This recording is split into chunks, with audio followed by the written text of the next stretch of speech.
अखिलेश यादव के मुख्यमंत्री रहते हुए उत्तर प्रदेश की जो पुलिस पूरी तत्परता से आजम खान की भैंस पकड़ रही थी, आज उसी पुलिस ने अखिलेश यादव के सत्ता से हटते ही गायत्री प्रजापति को धर दबोचा।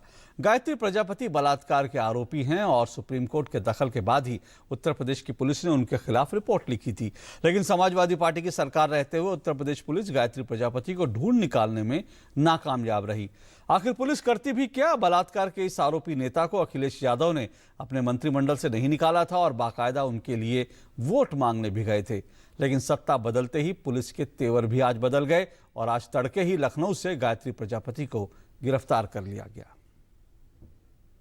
इसे सत्ता बदलने का असर कहें या फिर पुलिस की कामयाबी। गैंगरेप केस में कई महीनों से फरार चल रहे यूपी के कैबिनेट मंत्री गायत्री प्रसाद प्रजापति को पुलिस ने आखिरकार बुधवार सुबह गिरफ्तार कर लिया। प्रजापति को लखनऊ के आशियाना इलाके से तड़के गिरफ्तार किया गया। अभी तक ये अंडरग्राउंड थे, पर क्योंकि हम लोगों ने कार्रवाई इसमें कुर्की की और इनके बेटे के साथ जब पूछताछ की, उसके बाद ये प्रेशर में आए हैं और इनका नियत थी कि ये सरेंडर हो जाए कोर्ट में चुपचाप।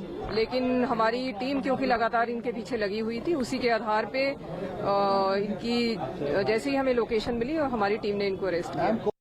गिरफ्तारी के बाद प्रजापति को मेडिकल जांच के लिए अस्पताल ले जाया गया। उसके बाद उसे कोर्ट में पेश किया गया, जहां 14 दिन की न्यायिक हिरासत में उसे भेज दिया गया।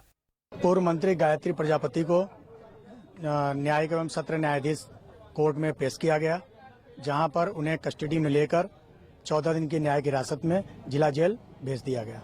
गायत्री प्रसाद प्रजापति पर रेप का आरोप है।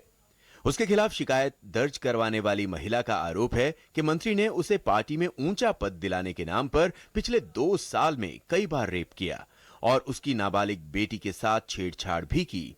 महिला का यह भी आरोप है कि इस मामले में पुलिस ने उसकी शिकायत पर कोई कार्रवाई नहीं की। हाल ही में इसी मामले में सुप्रीम कोर्ट ने गायत्री प्रसाद प्रजापति के खिलाफ एफआईआर दर्ज करने के आदेश दिए। इसके बाद भी पुलिस गायत्री को गिरफ्तार नहीं कर पाई। इसकी वजह से अखिलेश सरकार की अच्छी खासी किरकिरी भी हुई थी। प्रजापति इस बार अमेठी से विधानसभा चुनाव भी हार गए हैं। वो पिछली बार इसी सीट से पहली बार चुनाव जीते थे। गायत्री की गिरफ्तारी के बाद अखिलेश यादव पर विरोधियों के हमले तेज हो गए और बीजेपी का कहना है कि यूपी में कानून ने अपना काम करना शुरू कर दिया है, जबकि समाजवादी पार्टी बचाव की मुद्रा में है।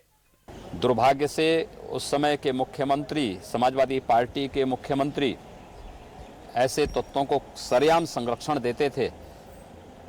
सत्ता परिवर्तन हुई है, अब ऐसे तत्वों के लिए कोई जगह प्रदेश में नहीं होगी। भारतीय जनता पार्टी ने पहले भी कहा है। Every effort was made to arrest him and he was not available. Now the police has arrested him. Mulayam Singh Yadav के करीबी माने जाने वाले गायत्री प्रसाद प्रजापति एक दौर में बीपीएल कार्ड धारक थे। 2012 में पहली बार सपा के टिकट पर अमेठी से कांग्रेस की अमिता सिंह को हराकर विधानसभा जीते। उसके बाद उनका सितारा बुलंद होता चला गया। पहले वो सिंचाई राज्य मंत्री बनाए गए और फिर खनन विभाग का स्वतंत्र प्रभार दे दिया गया। कुछ महीने के बाद जनवरी 2014 में वो कैबिनेट मंत्री बन गए। इसके बाद उन पर आय के ज्ञात स्रोतों से अधिक संपत्ति एकत्र करने और राज्य में अवैध खनन को प्रश्रय देने के आरोप लगे। इलाहाबाद हाई कोर्ट ने उनके खिलाफ सीबीआई से अवैध खनन मामले में रिपोर्ट दाखिल करने का आदेश दिया। नतीजतन कुछ समय बाद उनको अखिलेश ने कैबिनेट से हटा दिया। हालांकि उसके बाद मुलायम के हस्तक्षेप के चलते उनकी वापसी हुई। यूपी चुनाव प्रचार के दौरान गायत्री प्रजापति का मसला खूब उछला था। पार्टी ने अखिलेश पर गायत्री को बचाने का आरोप लगाया था, लेकिन चुनाव नतीजे आते ही पुलिस की कार्यशैली बदली और गायत्री गिरफ्त में आ गए। उम्मीद है कि आने वाले दिनों में पुलिस ऐसे ही सख्ती से काम करेगी और राज्य में कानून का राज होगा। लखनऊ ब्यूरो और पार्लियामेंट टीम के साथ news night desk, DD news.